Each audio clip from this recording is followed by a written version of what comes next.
অনেকদিন যাবত হচ্ছে বাইকের রিংটা নিয়ে একটু ভালোই প্রবলেম ফেস করতেছি। কারণ রিংটা একটু অনেক প্রবলেম দেখা দিচ্ছে, তো চিন্তা করলাম যে আজকে ফাইনালি রিংটা একটু প্রবলেমটা সারানো যাক। তো সেই উদ্দেশ্যে হচ্ছে বের হওয়া। তো আমরা বের হয়ে গেলাম, তো বাইক নিয়ে চলে যাচ্ছি ভোলাতে।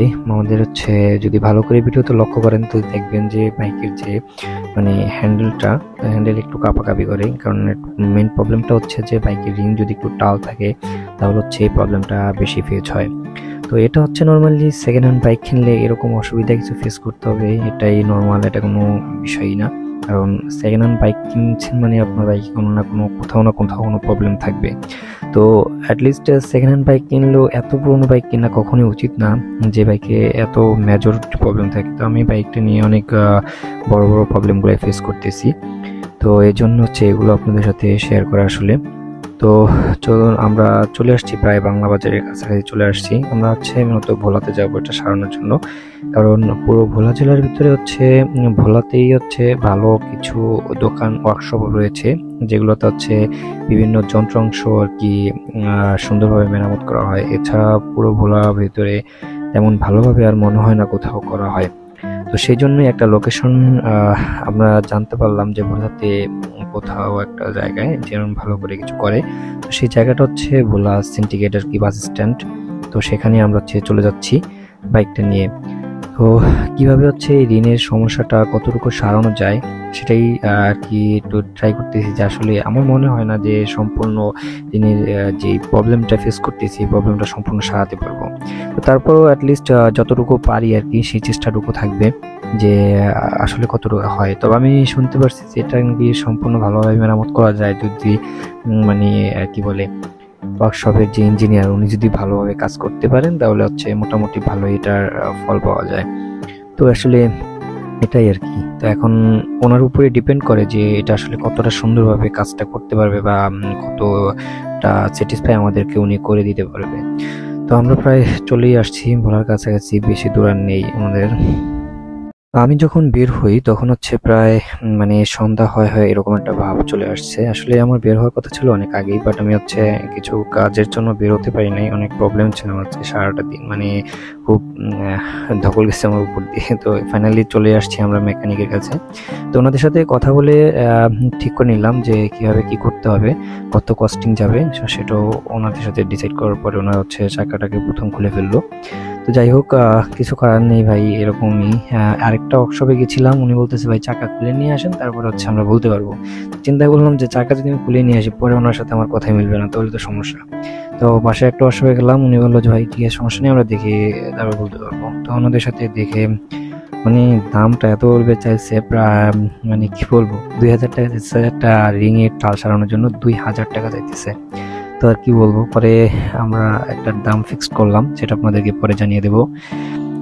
তো ওরা বলতেছে যে ডিস্কটা অনেক একটু টাল আছে, তো আমার ডিস্কটা অতটা ভালো না। তো বললাম যে ঠিক আছে ডিস্কটার টালটা একটু সারিয়ে দেন। তো সেজন্য ডিস্কটা নিয়ে একটু লড়াচড়া করতেছে আর কি। তো রিং এর হচ্ছে যে মেজর প্রবলেমটা ছিল সেটা হচ্ছে রিংটা হচ্ছে এক জায়গাতে একটু ফাটা ছিল। তো এই ফাটার কাজটা যে মেরামত করতে হবে, তো সেটা হচ্ছে আপনাকে রিংটা একটু ঘোলাতে হবে, মানে হিট দিয়ে গ্যাস জ্বালাই করতে হবে। গ্যাস জ্বালাই করে যেই ফাটা অংশটা, ওই অংশটা আমার হচ্ছে ভিডিও করতে মনে ছিল না, আপনাদেরকে দেখাই দিচ্ছিলাম তাহলে আরো ভালোভাবে বুঝতেন। প্রবলেম নেই, এটা আমি ঝালাই করার পরে আপনাদেরকে সম্পূর্ণ ভিডিওটা দেখাবো যে আসলে ঝালাইটা কতটুকু কিভাবে করানো হয়েছে। তো ঝালাইটা হচ্ছে আমি যতদূর দেখতেছিলাম যে ঝালাইটা ওনারা কিভাবে করে, তো ঝালাইটা করা আমার খুব ভালো লাগছে। বাট তারপরের যে কাজটা, ওই কাজটা আমার অতটা ভালো একটা মানে পছন্দ হয় নাই। তো ঝালাইটা ওরা অনেক ভালোভাবেই করছে। রিনের যে ঝালাইটা, এটা দেখলে আসলে বুঝতে পারবেন যে আসলে কাজটা অনেক ভালো লাগছে। কিছুটা দেখা যাচ্ছে ভিডিওতে, আর ফাইনাল লুকটা আমি আপনাদেরকে দেখাচ্ছি কাজ করার পরে।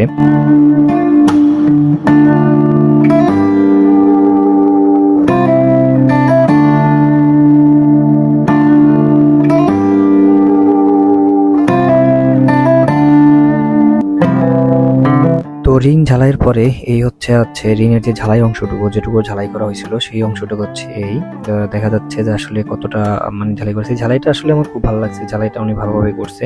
তো এবার হচ্ছে রিনের টাল সারানোর কাজটা শুরু করলো উনি আর কি। তো উনি যেভাবে রিনের টাল সারাচ্ছে এটা হচ্ছে অনেকটা যে আমরা ছোটবেলায় সাইকেলে যেভাবে টাল সারাতাম ঠিক সেভাবেই টাল সারাচ্ছেন।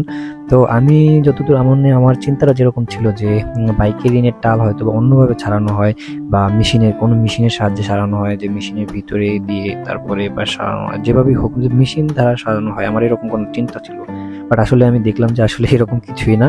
ওনারা ঠিক সাইকেলের মতো 2-3টা হাতুড়ি বাড়ি দিয়ে রিংটা মানে যতটুকু ছিল তার থেকে একটু নর্মাল ঠিক করেছে। এত ভালো মানে আহামরি এত ভালো যে ঠিক হচ্ছে এমন কিছু না। বাট আমার মনে হয় যে ভালো কোনো টেকনিশিয়ান হলে বা মেশিনের সাহায্যে করা হলে বা ঢাকাতে করা হলে ভালোভাবে সারানো সম্ভব। দেখেন মানে এরকম ভাবে হাতুড় দিয়ে 2-3টা বাড়ি দিয়ে রিনের টাল সারাচ্ছে, তাও আবার বাইকের রিনের টাল। তো যাই হোক, এই বিষয়টা আমার কাছে খুবই অবাক লাগছে। আর যদি কারো মেজর কোনো প্রবলেম হয় রিনের, যে মানে একেবারে চলতেছেন না, তাহলে মানে কতটুকু ঠিক হবে, কিন্তু একেবারে ফুলফিল কেউ ঠিক করতে পারবেন না। তো যাই হোক, ওনার কাজ এতটাও খারাপ ছিল না, মোটামুটি আলহামদুলিল্লাহ যতটা ছিল ভালো ছিল। বাট আমার আশা অনুরূপ কাজটা আর কি হয়নি। আমি যতটুকু আশা করেছিলাম যে যেভাবে হবে কাজটা সেভাবে হচ্ছে কাজটা হয়নি। যদিও আমি শুনলাম যে উনি নাকি খুব ভালোই একজন টেকনিশিয়ান, কিন্তু সেভাবে করতে পারেননি।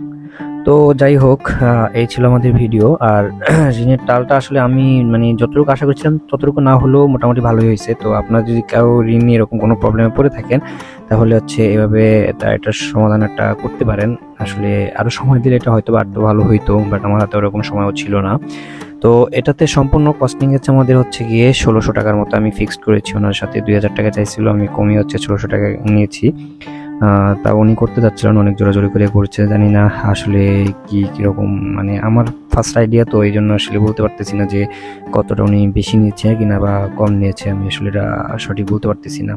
তো যাই ছিল আজকে ভিডিওটা এই পর্যন্তই। সবাই ভালো থাকবেন, আর যদি ভিডিওটা দেখে কারো উপকার হয় তাহলে কমেন্টে জানাবেন। আসসালামু আলাইকুম।